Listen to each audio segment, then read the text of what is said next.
Hi, my name is Lisa Fernandez. I'm the Associate Director of the Yale Program on Climate Change Communication. Welcome. This talk is sponsored by the Yale Center for Environmental Communication.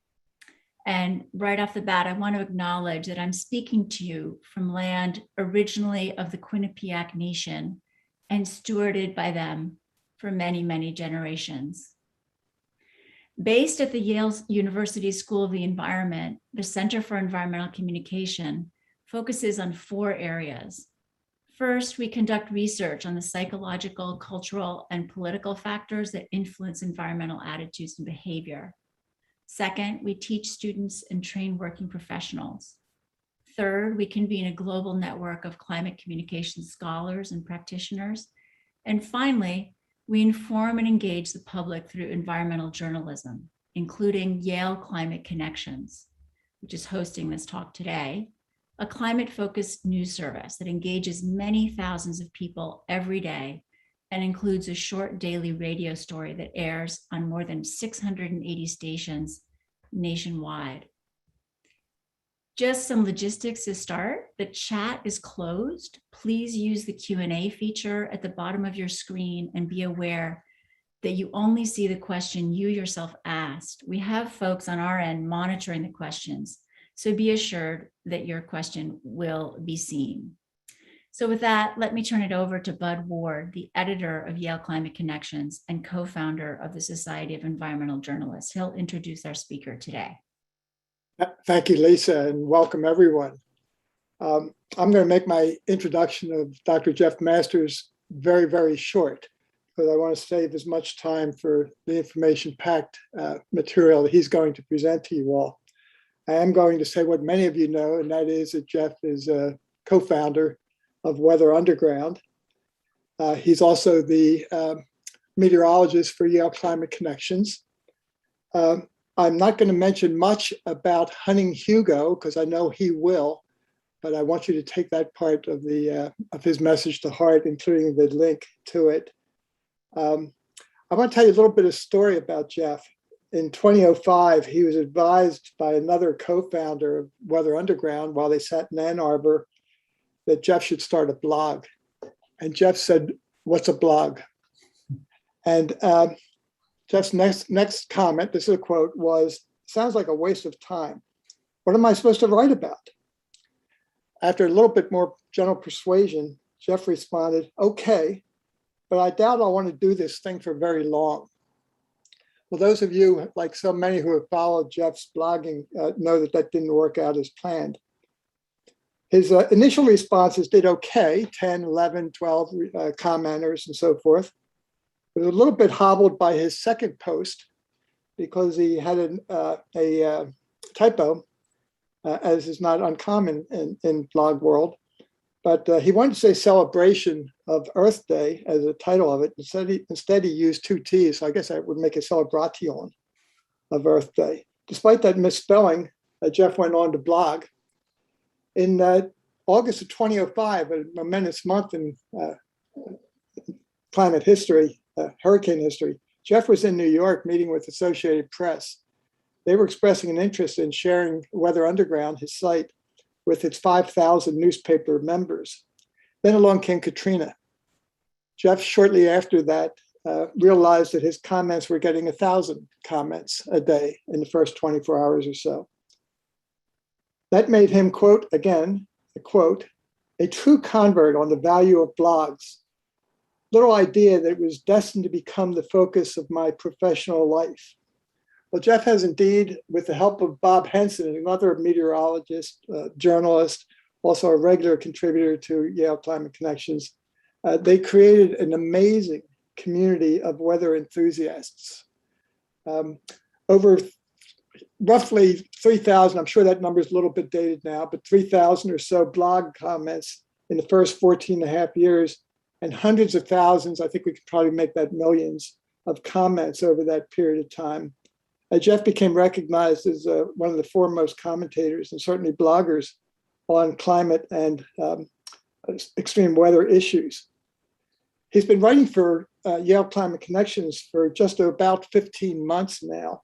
And in that short 15 months, it started June 10th last year, 2020, he's bylined or co-bylined with Bob Henson more than 200 posts in just 15 months.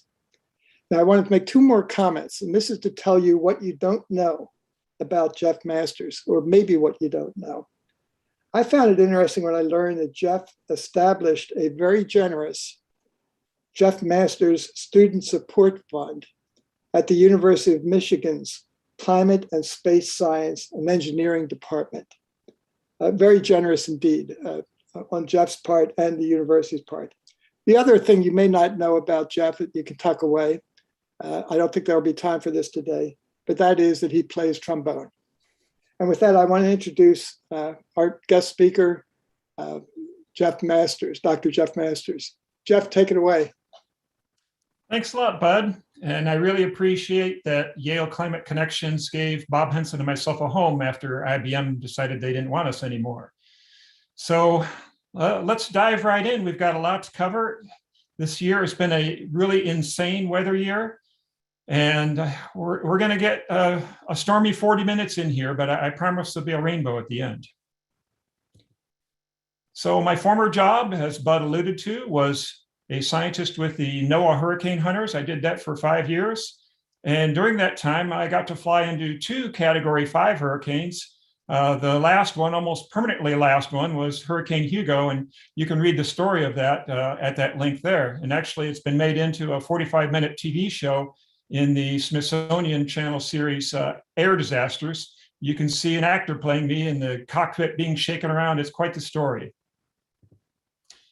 So yes, I did found the Weather Underground way back in 1995 with, there's my professor, Perry Sampson. And from that humble beginnings, yeah, it came along this whole crazy blogging thing that I've been doing since 2005.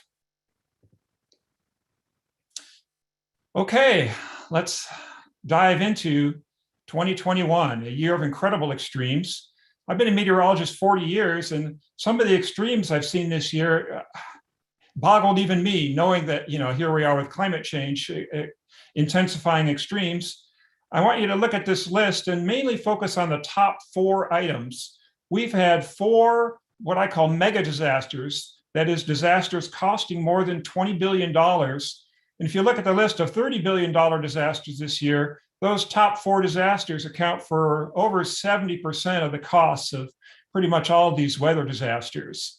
That's something we need to think about, because mega disasters, those are the ones really driving the increase we're seeing in disaster losses in recent years.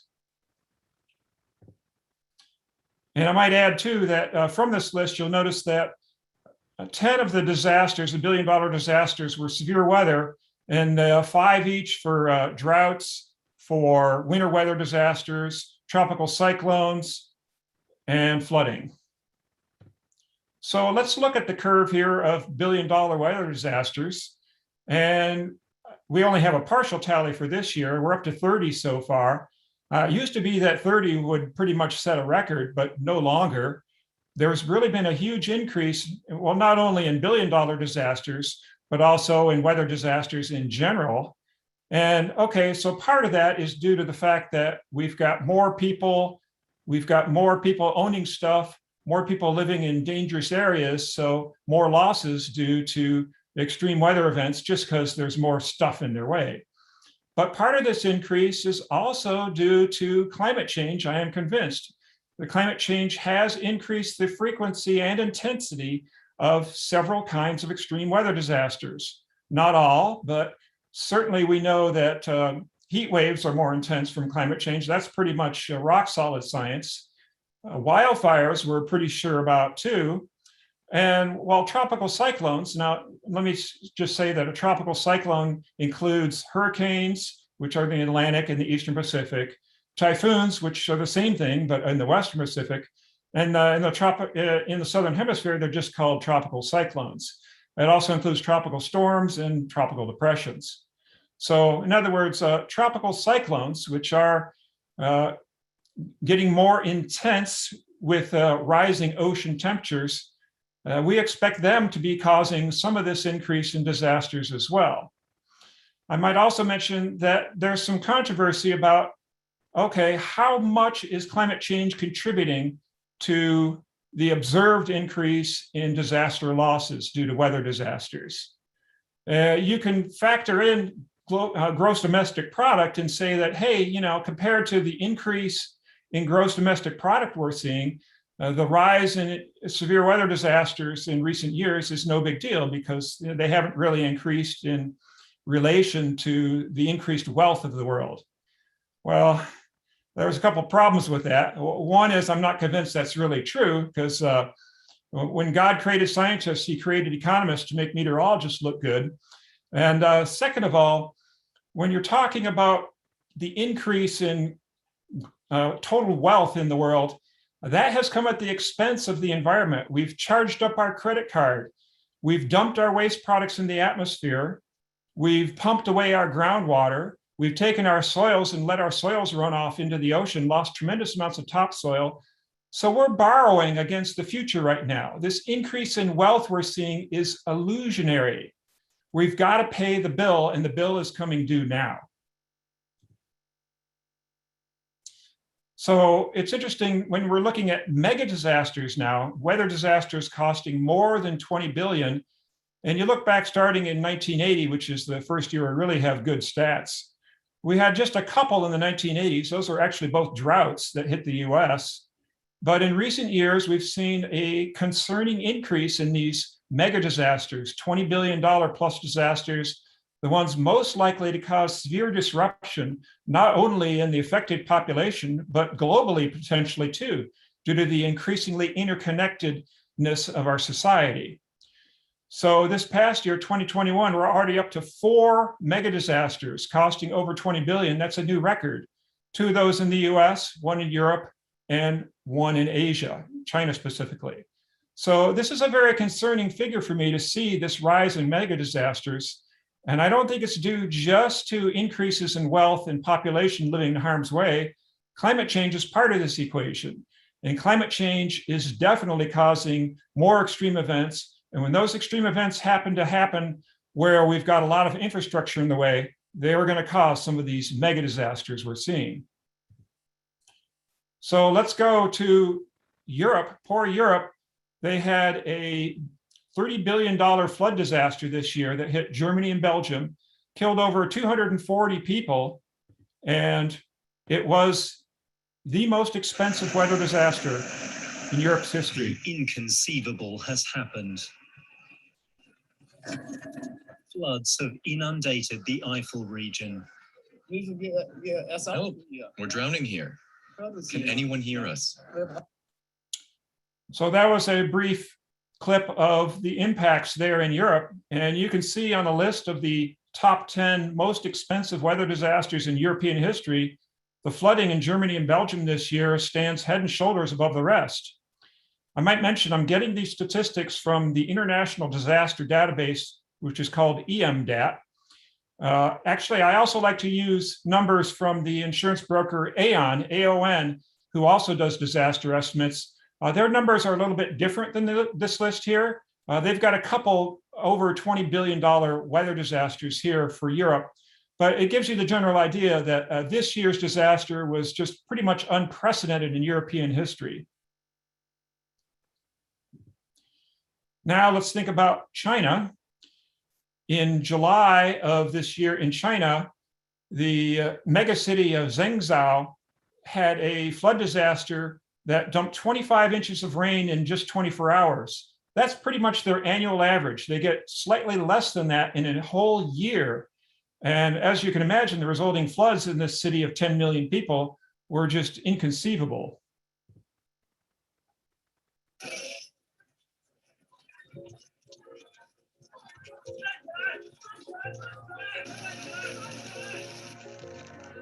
This is the subway system.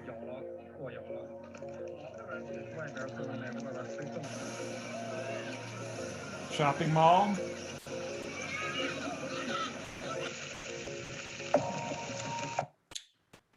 Now, if we look at the list of most expensive weather disasters in Asian history, this year's floods rank number 3, $27 billion.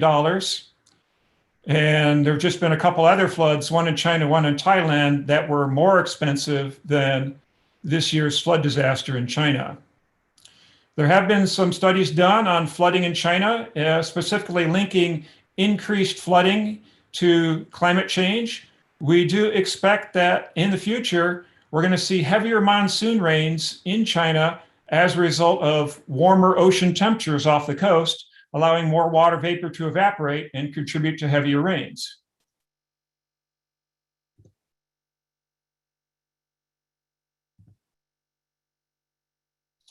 So I might also mention that all of these numbers I'm throwing at you are inflation adjusted. We're talking 2021 dollars for all of these, not in the dollars that they were originally accrued in. So let's think about one of the two mega disasters we had in the US this year, Hurricane Ida, which made landfall in Louisiana as a Category 4 storm with 150-mile-an-hour winds and did $27 to $40 billion in the landfall region near Louisiana, and then went up to the Northeast US and caused an additional roughly $20 billion up there due to an extreme flood disaster. These numbers are preliminary. They're from the insurance company CoreLogic. There's going to be a lot more to say about this disaster as far as damage estimates in the future. We don't really have a good handle on just how much this incredible disaster wrought. So here's a view from inside the New York City subway system during the heavy rains from Ida.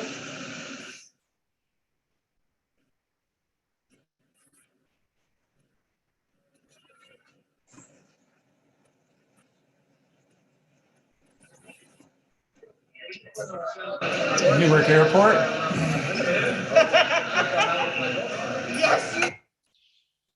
And this was actually the second hurricane this year to cause flooding in New York City subway system. Hurricane Henri, a Category 1 storm earlier in the year, also caused flooding in one of the subway stations in New York City. From this chart here, we see that Hurricane Ida is not only the fifth most expensive weather disaster in US history, it's also the fifth most expensive weather disaster in world history because the US knows how to do mega disasters. The top 8 or 10 weather disasters in world history for expense are also, happen to be in the US. As you can see from this list, most of them are hurricanes. The top 7 are hurricanes. But also you see in there 3 droughts and heat waves. They're also a significant concern for extreme weather events going forward in not only the US, but in the world. You see it down at number 18 there. That's the 4th weather mega disaster of the year. It also hit the US, a winter weather mega disaster costing $23 billion, mostly affecting Texas. Now that's one that is controversial, whether climate change might be playing a role. We expect in general that winters are going to grow warmer and extreme weather disasters due to winter weather are going to decrease in a future warmer climate. Although there are some studies showing that if you do heat up the poles more than the equator, you might get crazy jet stream behavior that could impact this. But that's still an area of active research. We're really not sure going forward how much you can blame winter weather craziness on climate change.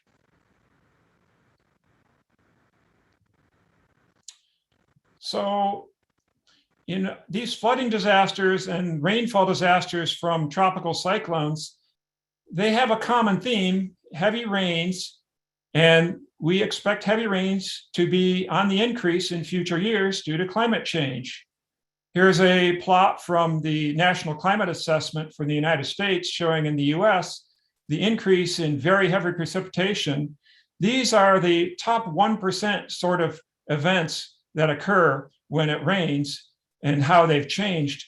And over the past 60 years or so, every region of the US has seen an increase in these heaviest precipitation events, the ones most likely to cause extreme floods. They're particularly bad in the Northeast US, the ones hit by Hurricane Ida this year. You can see a 71% increase in these extreme precipitation events. Now, for the world at large, you're seeing a similar effect.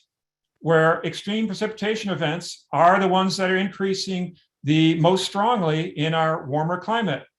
And that's because as you heat up the oceans, they will evaporate more water vapor into the atmosphere.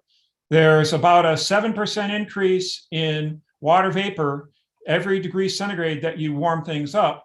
And that extra 7% of moisture may not seem like much, but think about that. Now you've got an extra slug of water vapor going into storms, and it invigorates those storms when that water vapor condenses and releases what we call the latent heat, which is the extra heat required to get that water vapor produced in the first place. So when that heat is released, it invigorates the updrafts in the storms. Now they grow larger and longer lasting. They pull in even more water vapor and can get even more intense rainfall going. So that's the mechanism behind a lot of these extreme precipitation events we've been seeing in recent years. There was a study published just this week that I'm still kind of puzzling over, which showed that over the past 20 years or so, tropical cyclones, which again includes both hurricanes and typhoons and tropical storms, we're seeing a 21% increase globally in the amount of rainfall they're dropping. And that's just for a 0.2 degrees centigrade increase in the temperatures in the region of these storms in those 20 years. Now, our computer models that we use for the climate were expecting even less than that increase, so 14% for a much greater global warming of 2 degrees centigrade. So this is a very concerning result. I don't know what to make of it yet, but there's some evidence that in some cases, this mere 7% increase in global water vapor we see with a hotter climate could translate to a crazy sort of increase in where we don't expect it in storm behavior, where they can drop more precipitation. Well, it's time to change gears here. Let's leave the floods behind and let's talk about heat. This summer saw the most extreme heat wave in world history as far as the extremity of the records broken. This was the one occurring in late June that affected Western Canada and the Northwest US. It hit 121 degrees in Canada at the town of Lytton, one day before they burned down in a wildfire. If that's not indicative of the situation we face now, I don't know what is. I mean, who would have thought 121 degrees, 49.6 Celsius in Canada, of all places? And that same heat wave, Death Valley, California, broke the all-time world heat record for the second year in a row, 130 degrees Fahrenheit, or 54.4 Celsius. Also this summer, the summer of 2021 was the hottest summer in US history, tying with the Great Dust Bowl summer of 1936. And July of 2021 was Earth's hottest month in recorded history for the whole globe.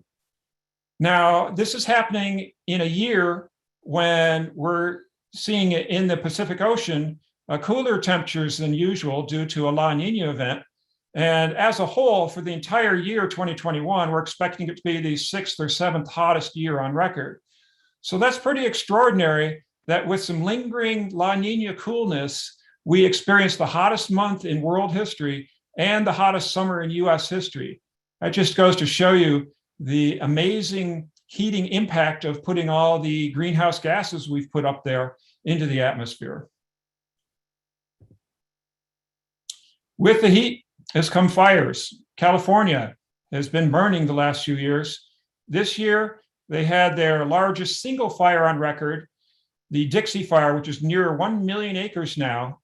And just last year, the August complex was their largest total fire on record. The Dixie Fire is destroying everything in its path in Northern California. The small community of Canyon Dam was swallowed by flames Thursday. Wind pushing the fire up dry timber as 5,000 firefighters try to control the blaze. I've been fighting fire for almost 25 years, and this is the most extreme fire behavior that I've ever been a part of. So the 8 largest fires in California history have all come in the last 5 years. We've really changed the climate there. They're in a mega drought. And with that fire has come smoke, unfortunately. This graph here is showing a satellite estimated measurement of the amount of smoke in the atmosphere.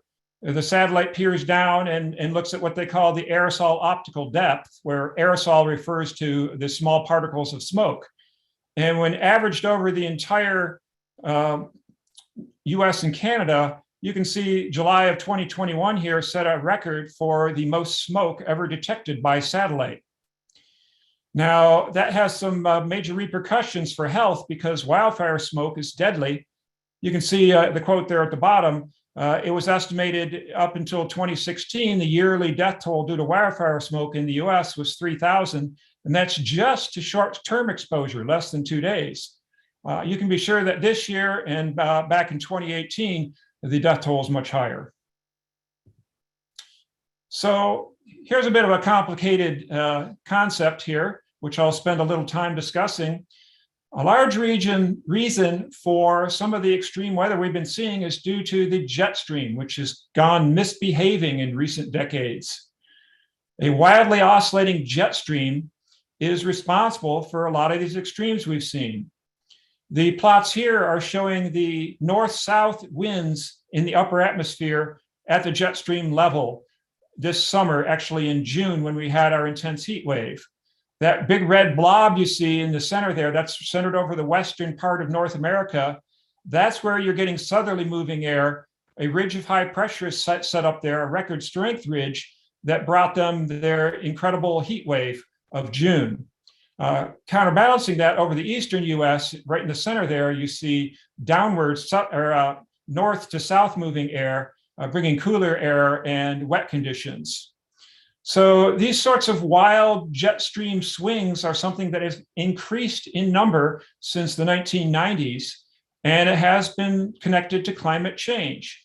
In particular, the going theory is that loss of Arctic sea ice and increased heating of the Arctic areas has been causing a change in the temperature differential between the poles and the equator, causing the jet stream to start making these unusual loops and causing this extreme weather and heat sort of behavior we've been seeing in summers. And I might also mention that that sort of extreme behavior of the jet stream is not really modeled in climate models. So that when we make estimates of what probability an extreme weather event has had, it doesn't take that into account. So we're almost certainly underestimating the influence of climate change on extreme weather events due to this jet stream effect. There was some good news this year in the climate world. The amount of melting of Arctic sea ice was much lower than we've seen in recent years. It was the least extreme since 2014. And the Northwest Passage did not open to ice-free shipping for the first time in a while. However, over in Greenland, they did have a lot of ridging and high pressure and sunshine. They had a big melt year. In fact, they observed the first rainfall ever seen at the summit at 10,000 feet. All right, let's talk about hurricanes. It's been crazy the last 2 years in the Atlantic. 50 named storms the last 2 years. Our average is 14 per year, so we'd expect 28. Now, this year's not even done yet either. I think we're going to still have 6 more named storms, 3 hurricanes, and 2 of them being intense hurricanes here in 2021 due to developing La Nina and warmer than average temperatures in the Caribbean. Really unusual this last 2 years is 19 US landfalls by named storms. You're only expected to see 3 in a year. And so 19 in 2 years, that's really unbelievable. I never thought I'd see something like that in 2 years. So the number of Atlantic named storms has been increasing. Going back to 1968, when we first started naming subtropical storms, you can see a steady increase. And I got 2021 in there preliminarily, it's going to go higher. But interestingly, the main contributor to this increase in the number of named storms in the Atlantic is very short storms lasting 2 days or less. In fact, this year, we've already set a record for the number of short-lived storms. There have been 9 of them. So these short-lived storms are really not that big a concern for the amount of damage they cause. If you look at the 50 or so $billion weather disasters due to hurricanes in the US, only 2 of them have happened from short-lived storms. So we're not too concerned about these short-lived storms. It's the longer-lived storms, the major hurricanes, that we're most concerned about. Well, why have there been so many storms in the Atlantic? Increase in sea surface temperature is a good bet. You can see over the past century or so, you've had a couple degree Fahrenheit increase in the temperature of the ocean waters in the main development region for hurricanes. That's from the coast of Africa to the Caribbean. Well, you might think, okay, so the waters are warm, global warming, right? Well, it's more complicated than that. Because at the same time, a lot of the warming has been due to the fact that we're emitting less air pollution, thanks to clean air regulations in the major industrial areas. So over the North Atlantic, over the past 20, 30 years, the amount of sunlight obscuring pollution has gone down 30, 50%, something like that. And that has allowed the waters to warm up. So a large reason for the increase in Atlantic activity, both in fact in the number of named storms and in major hurricanes, we think is due to this less pollution in the atmosphere, causing more sunlight to reach the ocean and heat it up. The other thing we think is causing a lot of these short-lived storms is increases in our ability to detect them. We've got better satellites now, they're higher resolution. We've got better techniques that forecasters have used to analyze hurricanes. And that's largely driving the increase in the number of named storms. It's not a real increase, it's spurious. I'm still thinking that maybe the increase in sea surface temperature due to global warming could be involved, but that's less certain at this point. We'll have to see going forward how that shakes out. Interestingly, this is a plot of the number of major hurricanes that have hit the US since 1953. Here I'm using central pressure to delineate major hurricanes. You could use wind speed as well, from 115-mile-an-hour winds and higher. If you do that, you lose that hurricane in 2008 and that one in 2012. There was a huge gap there where we didn't have a major hurricane as rated by the Saffir-Simpson scale. But we've been making up for that in the last 5 years. You can see there have been 8 major hurricanes making landfall in the US. So this plot does give you, gives me a little hope that, hey, you know, this is cool that no increase in major hurricanes hitting the US due to climate change, apparently. But even if that's true, when a major hurricane does hit now, it's going to do more damage because sea level is higher.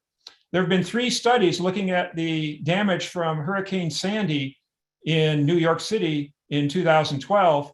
And the estimate is that sea level rise in the past century has caused an extra $2 to $8 billion in storm surge losses due to Sandy's storm surge that would not have happened if sea level had stayed constant. So when a storm hits now, it's riding, the storm surge is riding up on higher sea levels, and that's going to increase in the future as sea level rise accelerates. That's right, sea level rise is accelerating. It's not increasing linearly. It's a quadratic curve that fits the data now, and it's going to grow several feet higher in the next 50 plus years. Also, when hurricanes make landfall, they are moving slower, we've discovered. We don't understand why, but a slower moving storm will jump more rain and give you a storm surge longer, increasing the damage. Also, there's some evidence that tracks might be shifting on hurricanes. They might be going more to the east, which would affect the population centers of the East Coast more, causing more damage. So even if we're maintaining our level of hurricanes hitting the US at a constant level, they're going to be doing more damage when they hit, just due to these climatic factors. They're also going to be dumping more rain because the oceans are warmer, evaporating more water into the air, creating heavy precipitation. Here's a shot of Hurricane Irma back in 2017 affecting the Virgin Islands. Interestingly, even though the level of major hurricanes hitting the US has remained constant since the 50s, the number of major hurricanes hitting non-US has increased, as shown by this plot. Certainly, the Lesser Antilles have been badly affected in recent years by major hurricanes. 2017 was a particularly bad year with Irma and Maria. Another concern about hurricanes is they're intensifying more rapidly. Again, that's an effect that we expect to see due to warmer oceans. And we are indeed seeing more rapid intensifiers, not only in the Atlantic, but globally as well, although we're most confident in the Atlantic numbers. I might add here that all of our ability to understand what's going on with hurricanes and tropical cyclones in general globally is hampered by our database. It's in very poor shape. It's in decent shape in the Atlantic comparatively because we've got the hurricane hunters there. But globally, we only got global coverage of satellites in 1998 when the Indian Ocean suddenly came on board. So we don't have a very long data set to study tropical cyclones. And our techniques for doing this are not uniform. So there's a lot of uncertainty about how hurricanes are changing and in the current climate because we have such a poor database. So a lot of this is very frustrating to me. I mean, I'm showing you a lot of results here, but the uncertainty is very high. And I have to admit that I don't really understand fully the implications of what climate change has done now to damages due to Atlantic hurricanes and how much of it is due to a changing climate and how much of it is just due to economic reasons because we've got more people in harm's way due to increased vulnerability. If you look at a global method of assigning intensity, we had a number 5 most intense storm on record, Sergei, in the Northwest Pacific this year, which was incredibly in April. But this list here shows that 4 of the top 14 most intense cyclones by this method were in the last 10 years, which is about what you'd expect from chance, not indicating a global warming problem. And indeed, if you look at a number of Category 5 hurricanes globally, they haven't really shown a trend. They've been pretty flat since 1990, so that's an encouraging statistic there. But again, our database isn't that very good for detecting these sorts of changes, so there's a lot of uncertainty here. Interesting exercise would be to extend the Saffir-Simpson scale to include a Category 6 and 7. If you do that, Category 6 would fall somewhere around 180 miles per hour, Category 7 maybe 215. And if you try and plot up, a Category 6 timeline, this is what it would look like. These are storms with 180 mile per hour winds or greater. It does seem to show an increase in recent decades over the globe. I might mention 1997 has got that big spike because we had a record strength El Nino that year, and the Pacific Ocean got very hot, and we had a ton of Category 5 storms that year. If you look at each ocean basin, when their strongest cyclone on record was, 7 out of 8 of these basins set a record for their most intense tropical cyclone in the past 8 years. The only exception to that is over in the Atlantic. I separated it into 2 regions, the Caribbean/Gulf and then the open Atlantic. Gilbert of 88 is the only one that we haven't beaten yet. And I'm have to brag that I was actually in Hurricane Gilbert when it was the most intense Atlantic storm on record with a 185 mile an hour winds and 888 millibar pressure. Now I might mention these records are, by this satellite estimation, the actual official record for the strongest hurricane is Hurricane Allen, 190 mile per hour winds, 1980. In the interest of time, I'm going to skip over that one and go to drought. Drought in recent years has been increasing in the amount of damages it's been causing, and that's not a surprise. If you've got a hotter climate, you're going to cause a greater impact on drought because plants are going to suffer more, and you're going to spend more energy heating the ground rather than evaporating water to get the same temperature. So hotter world, more drought. A big concern in the US, this is the latest drought monitor from yesterday. We've got a very intense drought going on over the Western US, and this has been the same picture for a lot of years in a row for California. Now, to what extent this drought is contributing to global food prices is a big concern. My number one concern for climate change is an increase in drought due to hotter temperatures. And if we look at food prices this year, they're the highest they've ever been globally since the mid-1970s, higher even than they were in 2011 when the Russian drought caused food riots in the Arab world. So here's a shot of the food riots. We had the governments of Libya and Egypt both fell due to the high price of wheat. And that was due to the Russian drought of that year. And they cut off exports and it caused food prices to spike. So my greatest fear from climate change is due to food prices causing war, potentially, instability, certainly. And there was a food system shock report that Lloyd's did back in 2005 talking about, what could happen if you had multiple bread baskets who grow grain with droughts, all seeing failures at the same time. They gave an 18% chance in 40 years of a shock like that causing rioting, terrorist attacks, civil war, mass starvations, and severe losses to the global economy. So let's look at the future forecast for drought. If this forecast is true, we're in deep trouble. This is for 70 years from now. It's from a bunch of models, 14 different models used to generate the IPCC report. And it's showing pink, that's the extreme level of drought. Now, this is an average condition. This is not an extreme year. This is the average sort of drought levels expected 70 years from now under a moderate global warming scenario, not even an extreme one. This is a scenario that we would have to work very hard to achieve. And you're basically seeing the end of the Amazon. You're seeing the Mediterranean region uninhabitable almost, at least to grow crops, and also severe impacts in Africa, China, and North America. Like I said, if this forecast is right, we're in trouble. Also, something to be concerned about with food supplies is choke points. There are all these choke points where global trade passes through, and they're all vulnerable to climate change. We saw one this year, Suez Canal got blocked. There's some possibility that climate change could contribute to that because the Ever Given, the ship that blocked it, lost its way in a sandstorm. And that sandstorm happened right at the end of a near record March heat wave that dried out the soil and potentially contributed to that sandstorm. Also, we got to be concerned about not just drought, we got to be concerned about storms affecting our food supply. Here you see Hurricane Ida this year.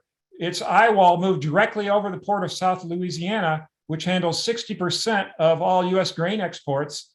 For almost a month now, our grain exports to the world have been severely reduced. They're about 50% of average right now.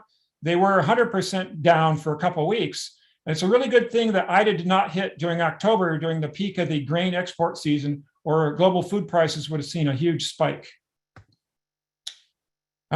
Just briefly, I'm going to go over the most concerning research result this year, which found that the global current system called the Atlantic Meridional Overturning Circulation, a mouthful, AMOC.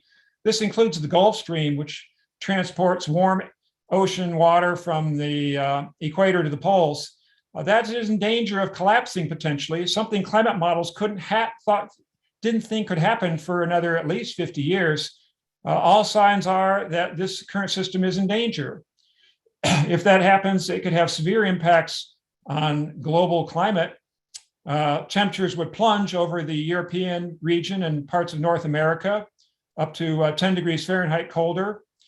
And the biggest concern to me would be drought. Here you're seeing extreme drought conditions affecting India, parts of Africa, and Central America as well. So that's something to be watchful of. If the AMOC collapses, we're in a bit of trouble, a lot of trouble. So here's a research paper published way back in 2004 that was very prescient, I thought. We are already observing signs of instability within the climate system. There is no assurance that the rate of greenhouse gas buildup will not force the system to oscillate erratically and yield significant and punishing surprises. Sound familiar? If it seems like we're headed towards a cliff at high speed, I've given you the right impression. And in this situation, it's good to think about having a parachute. And here's what my family did. We decided to invest in property in Michigan's Upper Peninsula, which should be a relatively safe climate change retreat. And ironically enough, the place we bought property is on a river called the Hurricane River. And there you see my sign there in front of the river. And also, they're not immune to climate change either. You see that bridge in the water there, that was our bridge over. It got washed out by the wettest year in history we had last year. So we had to build a zip line to go over the river. So let's go to solutions. I'm not all problems. I'm into solutions too. We got to do two things. We got to stop emitting greenhouse gases. That's called mitigation. And we have to adapt. Here's an example of an adaptation, protecting a wooden sign against fire in Sequoia National Park this year. There was some good adaptation news this year, or I'm sorry, today. The National Flood Insurance Program went into some reforms that should help price the cost of flood insurance more appropriately. We've been subsidizing building in high-risk areas, and we need to stop doing that. This is Grand Isle, Louisiana, after Hurricane Ida. Certainly a high-risk flood area. We should not be subsidizing building there. Well, you say this is all going to cost a lot. How can we do it? Well, when you think about cost, think of how much air pollution costs. It costs over $500 billion per year in the US alone due to the amount of deaths that we see in this country. Globally, we're estimating somewhere around 9 million deaths a year due to air pollution. And this is a very heartening slide that I'm seeing. The cost of wind and solar is now less than the cost of pretty much all fossil fuels. The economists got it wrong. They didn't think we could possibly see costs fall this far, this rapidly, and indeed they have. So that gives me a lot of hope for the future. So here's the real solution to the climate crisis. We need to get hurricanes spinning in opposite directions to cancel each other out. I think the Onion had it right here. So how are we going to geoengineer that to happen? I don't know, but we'll think of it. And speaking of geoengineering, that's the intentional altering of the climate, presumably by putting dust in the stratosphere to block out the sunlight. There's going to be a lot of push for that in coming years, and we need to resist that. That's going to be pushed by the fossil fuel companies so that they can keep on emitting the greenhouse gases that we've been doing. It's not a cure-all. There's a lot of problems. We're apt to cause more problems than we'll solve by doing a geoengineering effort. And I promised you a rainbow at the end, and here's my rainbow. I came up with a few items of good news that happened in the climate this year. And I laid them out there. You can read them if you want. And I'm reminded kind of our situation is kind of like what John Wesley Powell must have felt when he was floating down the Grand Canyon for the first time, as we brave the unknown rapids of climate change. Here are his words. We are now ready to start our way down into the great unknown. We have an unknown distance yet to run, an unknown river to explore. What falls there are, we know not. What rocks beset the channel, we know not. What walls rise over the river, we know not. So Powell's expedition made it through the canyon, but the brave explorers endured great hardship, and only 5 of them finished the voyage out of 8. I'm optimistic that we will successfully ride the rapids of climate change, but not without great suffering and destruction of much that is precious. By late this century, I think we will successfully switch to a non-polluting source of energy and reach a new area of stable climate. But there are too many talented and dedicated people who understand the problem that are working too hard for us to fail. With that, I'm going to give you my final slide and thank you for listening. And I'll turn it over to the moderators for questions. Jeff, the first question that came in, how do you see extreme weather affecting property and casualty insurance and reinsurance pricing? And maybe I can extend that just a little bit. Not only how is it affecting now, but what's your crystal ball for that? What do you see in coming years in that respect? That's a difficult business to be in, and I would not want to be in your business.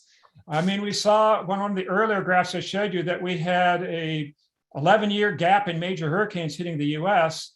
And over the last 5 years, we've had 8 of them hitting. So hurricanes are your biggest drivers of extreme weather disaster costs. And they're so variable just naturally that it's tough to smooth out those variations and figure out what's going to happen. So the risk is high. We're going to get a Hurricane Ida hitting a even worse area to be at than we did. I mean, we got lucky because New Orleans was suffered a direct hit. The levees held, thank goodness. But if Ida had tracked just 20 miles further to the east, you would have seen the levees of New Orleans get overwhelmed, and we're not sure they can handle that, even with their upgrades. Likewise, we've got extreme situations in Houston, Miami, Tampa Bay.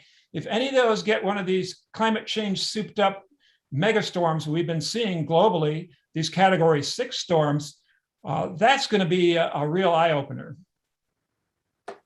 Jeff, another question. The questioner wants to know if there's any prospect that we will witness again the kind of multi-decadal period of reduced hurricane activity as we saw from the 60s to the 80s. Can we count on that coming again soon or ever? I don't think so. I think that lack of activity was due to the fact that we had put so much air pollution in the air, it was shading the ocean and keeping temperatures cool. That's not going to happen anymore. In fact, we're going to be reducing air pollution, at least I hope we do, because we've got millions of deaths it's causing. So that points out to me that there is no such thing as the Atlantic multi-decadal oscillation. That was just an artifact of the fact that we're putting a lot of pollution in the air. And climate change is going to keep heating up the oceans, and we're going to get more extreme hurricanes in the future. Jeff, here's a third question. There's a lot of talk in political and policy circles about going to zero emissions or significantly reducing carbon dioxide emissions by 2030 or 2035 or 2050. Can we anticipate that those reductions will lead to fewer storms, floods, and heat waves? Will there be much of a lag time? And if so, give us the exact number of years that lag time. Yeah, I mean, everything we do to reduce emissions is going to help reduce extreme weather. And there is some research that's been done showing that if we can keep the global warming under 2 degrees centigrade over pre-industrial, this wild jet stream behavior we've been seeing is not going to get a whole lot worse than it is. But if we blow past that limit and go to, say, 2.9 degrees centigrade of global warming, that's the course we're currently on, then you will see a sharp increase in extreme jet stream behavior. So we got to try really hard to hit that 2 degrees centigrade target. I don't think we're going to make 1.5 degrees centigrade, that's for sure. And as far as a lag time goes, yes, there is a lag time. It's a number of years. You can think of it as roughly 5 years, I want to say. And unfortunately, also, as we emit less pollution, that means we cut down the amount of air pollution in the air, which allows more sunlight in. And you will see it's kind of a half a degree centigrade or so of global warming baked into the system already that we haven't realized yet because we're masking it. Jeff, a questioner from Zambia in Africa asks, how can we help the African continent with the kind of knowledge and information that you've imparted here today? What can be done to help them better understand the situation they might face? Yeah. You know, it's good to be educated. The more you know, the more you have power. So spreading the information you have to decision makers is certainly critical. I actually talked to my congressperson this week and gave them a lowdown of what I know.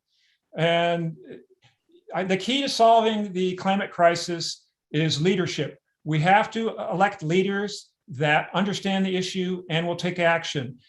Individual action is helpful, of course, but it's got to be solved collectively on a global level, and it has to be a political solution that we all come together on.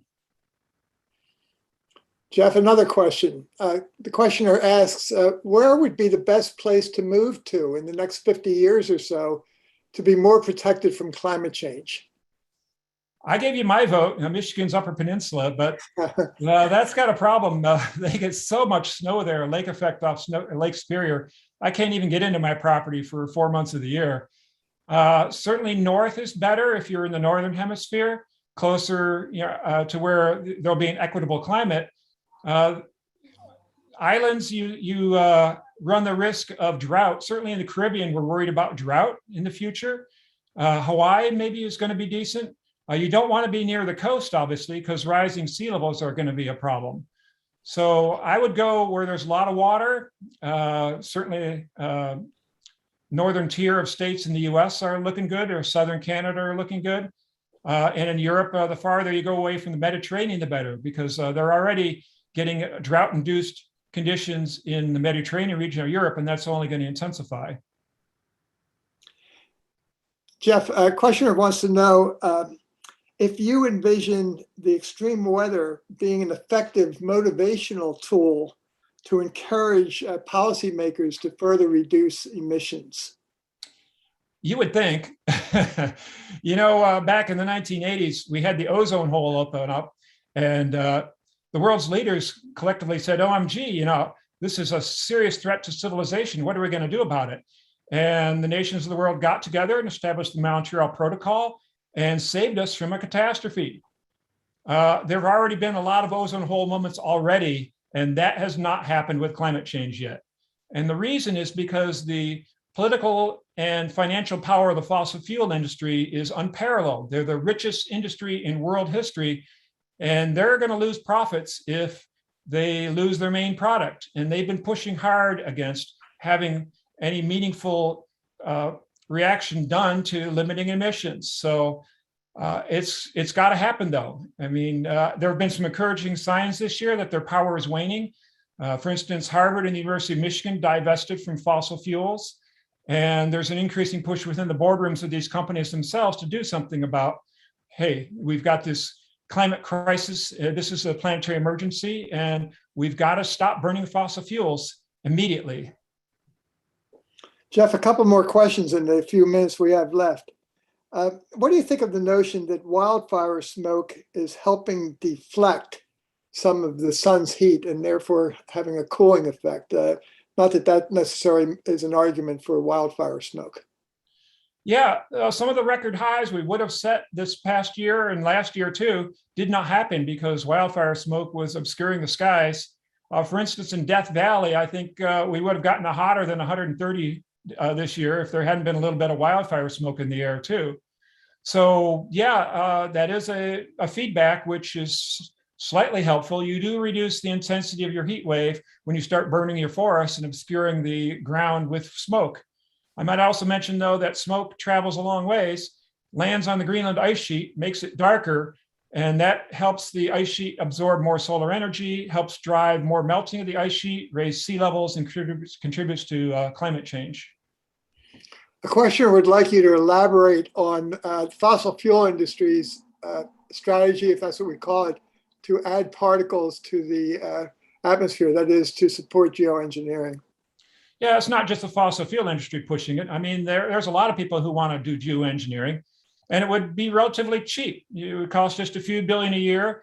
It would emulate what volcanoes do already. Volcanoes put a lot of small particles of sulfur in the stratosphere, which stay up there for a few years, and they block sunlight. The problem with that is that you cause drought as well, and you probably cause jet stream behavior we don't understand. So it's a huge risk. We should probably continue doing research on it in case we got to do a Hail Mary, but boy, I sure don't want to go there. It kind of reminds me of, you think everything's cool, we can handle this, but humans don't understand the system very well. And if we're going to muck around putting extra pollution in the atmosphere, that's a sorrowful thing. We shouldn't be doing that. Let's see if we can squeeze in two more questions, Jeff. A questioner says we've had 3 years of La Nina resulting in severe California drought.